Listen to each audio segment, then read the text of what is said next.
Bienvenido al Instituto Bíblico del Aire. La lección de hoy está tomada del Nuevo Testamento. Recuerde, mientras estudiamos, hacer 3 preguntas. 1. ¿Qué dice la palabra de Dios? 2. ¿Qué quiere decir? Y 3. Lo más importante, ¿qué quiere decir para mí? ¿O cómo quiere Dios aplicar estas verdades a mi vida? Gracias por planificar estar con nosotros cada día mientras estudiamos el Nuevo Testamento juntos y aprendemos a aplicar las verdades de Dios a nuestras vidas. Nuestra oración es que el Instituto Bíblico del Aire lo ayude a introducirse en la palabra de Dios, para que la palabra de Dios pueda introducirse en usted.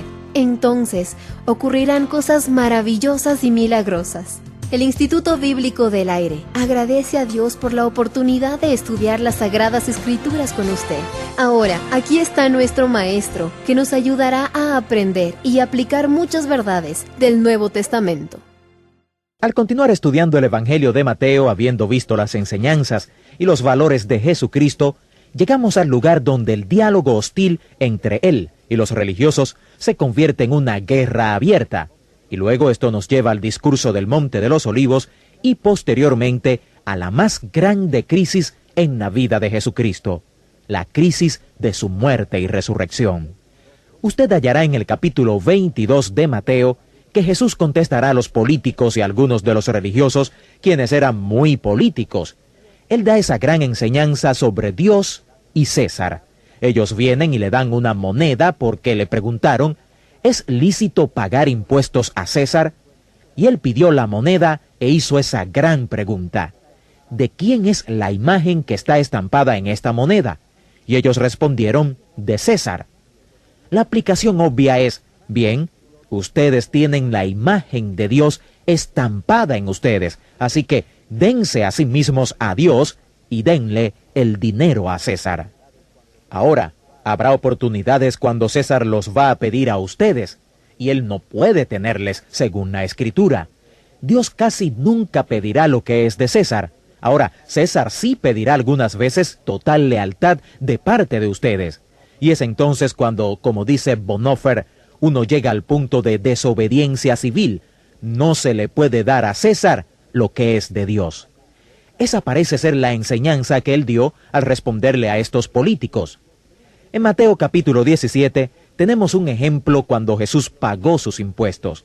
Los religiosos vinieron a Pedro y le dicen: ¿paga tu maestro los impuestos? Y bajo la presión de eso, Pedro dice: sí, claro, él paga los impuestos. Luego el Señor lo llama Simón, y fíjese una vez más cuando él lo llama Pedro y cuando él lo llama Simón. Aquí lo llama Simón porque él cedió ante la presión de esos políticos. Y Jesús dijo: Simón, ¿qué piensas de esto? Cuando un hombre es rey, ¿pagan sus hijos impuestos? Pedro dijo: no. Ellos estaban hablando de un impuesto del templo. El Señor dijo: el templo es la casa de mi Padre, así que, ¿tengo que pagar impuesto? Y Jesús le dijo a Pedro: ve y pesca un pez, y en él encontrarás algunas monedas de oro. Ve y paga tus impuestos y los míos. Pero él aclaró el punto de que no tenía que hacer eso. Cuando uno llega a los versículos 23 al 33 del capítulo 22, él les responde a los filósofos. Los religiosos venían de diferentes tamaños. Los fariseos eran los ortodoxos fundamentalistas del día, muy legalistas. Pero los saduceos eran lo que llamamos hoy los liberales. Ellos no creían en lo milagroso, en lo sobrenatural. Especialmente, ellos no creían en la resurrección de los muertos. Y ese parecía el argumento que estaba en el ambiente, en foco. Así que vinieron a Jesús y recordaron esa ley que estudiamos cuando pasamos por el libro de Ruth, ¿recuerda? Dice que si una mujer estaba casada con un hombre y éste moría sin haber tenido hijos, ella podía ir hasta uno de sus hermanos y pedirle que fuera su redentor. Bueno, dijeron ellos, esto pasó 7 veces, sin hijos, y luego finalmente esta mujer murió.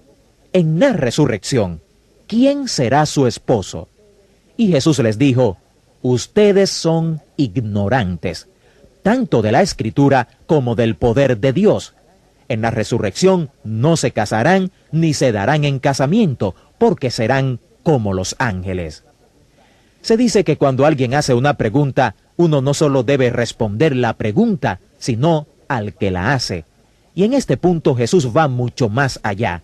Él no solo responde a su pregunta, sino que llega hasta la raíz misma del asunto. La raíz del asunto era que esta gente no creía en lo sobrenatural. Así que entra en este asunto. Dios dice en la Escritura, yo soy el Dios de Abraham, Isaac y Jacob. Ahora, ¿es Dios un Dios de muertos? ¿Es un Dios de vivos? Esto prueba, por supuesto, que Abraham, Isaac y Jacob estaban vivos. O Dios no podría decir, yo soy el Dios de.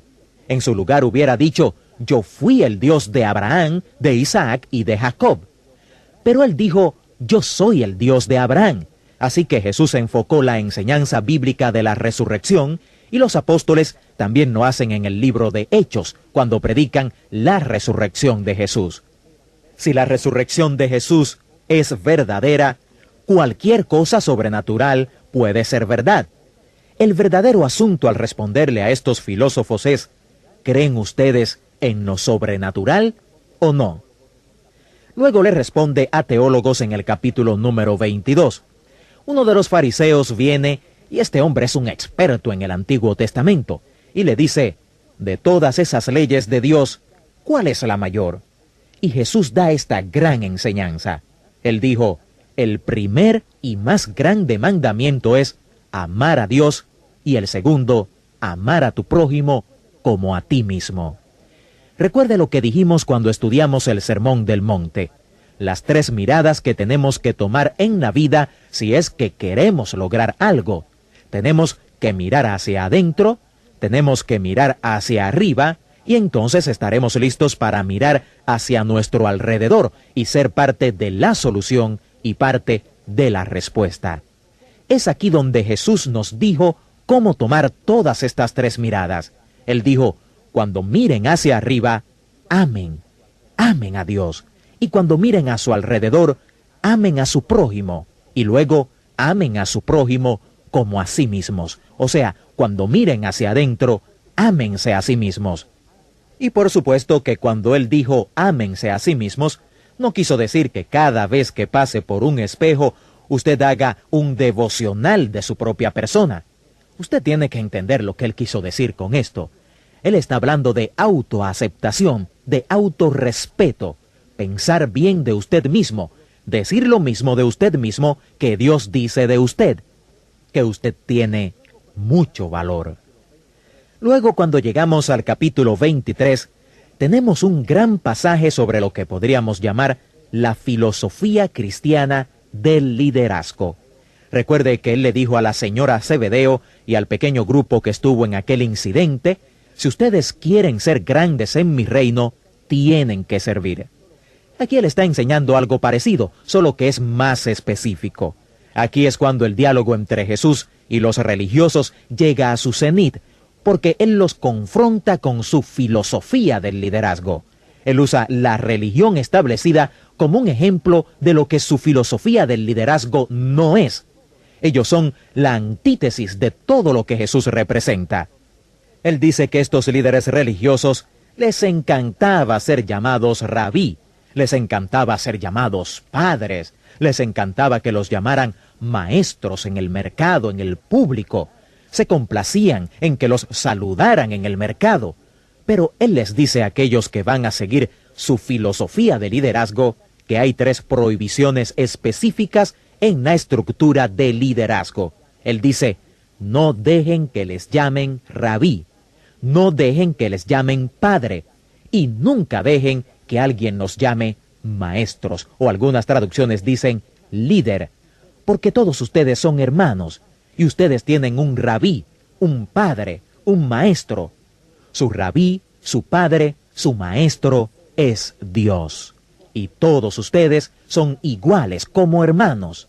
Y les da una filosofía de liderazgo aquí que significa que la iglesia de Jesús tiene una filosofía de liderazgo, o por lo menos debe tenerla, lo que hace imposible comparar a la iglesia con alguna otra cosa.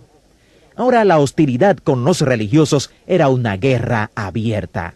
Él les dice cosas como: «Ay de vosotros, escribas y fariseos, hipócritas, porque recorréis mar y tierra para ser un prosélito, y una vez hecho, le hacéis 2 veces más hijo del infierno que vosotros. Ay de vosotros, escribas y fariseos, hipócritas, porque limpiáis lo de fuera del vaso y del plato, pero por dentro estáis llenos de robo y de injusticia. Porque sois semejantes a sepulcros blanqueados, que por fuera la verdad se muestran hermosos, mas por dentro están llenos de huesos de muertos y de toda inmundicia. Así también vosotros por fuera a la verdad os mostráis justos a los hombres, pero por dentro estáis llenos de hipocresía e iniquidad». Él les dice muchas cosas y se puede ver que hay una guerra abierta. Cuando él termina su discurso en Mateo 23, 13 al 39, no hay nada más que un juicio clandestino y una cruz de por medio, porque los religiosos no podían coexistir con él después que les dijo estas cosas. Él termina todo esto con un bello pasaje. Dice: «Jerusalén, Jerusalén, que matas a los profetas y apedreas a los que te son enviados. ¿Cuántas veces quise juntar a tus hijos como la gallina junta sus polluelos debajo de sus alas, y no quisiste? He aquí vuestra casa es dejada desierta, porque os digo que desde ahora no me veréis hasta que digáis: bendito el que viene en el nombre del Señor». Queda bien claro hasta donde hemos visto en nuestro estudio de Mateo que la élite religiosa, los teólogos del tiempo de Jesús, que debieron haberle recibido y debieron haberle aceptado, fueron los primeros que contradijeron sus enseñanzas. Y esto nos da una aplicación devocional muy interesante. ¿Hasta dónde estamos llenando nuestras mentes de conocimiento, pero nuestro conocimiento no está pasando a nuestro corazón y a nuestras acciones? Corremos el peligro de convertirnos en hipócritas y fariseos si nuestro conocimiento y nuestro saber de Dios no se convierte en acción para la gloria de su nombre.